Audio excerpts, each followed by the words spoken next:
Clipping in computer graphics.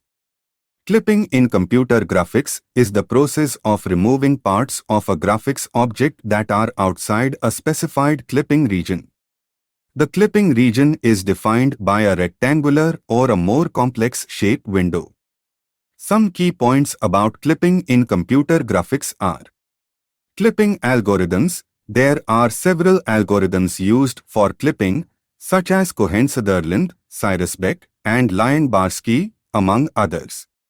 Each algorithm has its strengths and weaknesses, and the choice of algorithm depends on the specific requirements of the application.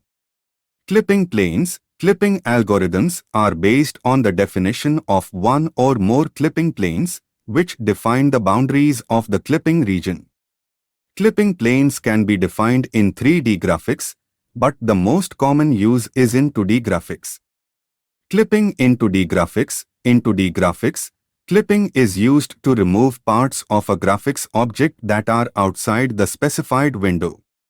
Clipping algorithms in 2D graphics typically work by checking if each vertex of the object is inside or outside the clipping region. Clipping in 3D graphics. In 3D graphics, clipping is used to remove parts of a graphics object that are outside the viewing volume, defined by the near and far planes of a virtual camera. Clipping algorithms in 3D graphics typically work by checking if each triangle of the object is partially or completely inside the viewing volume.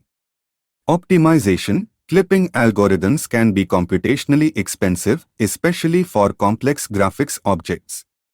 Optimization techniques, such as bounding boxes, can be used to reduce the number of vertices that need to be checked during clipping. Clipping is a fundamental operation in computer graphics and is used in a wide range of applications, from 2D graphics editors and video games to 3D computer-aided design (CAD) and virtual reality (VR) systems.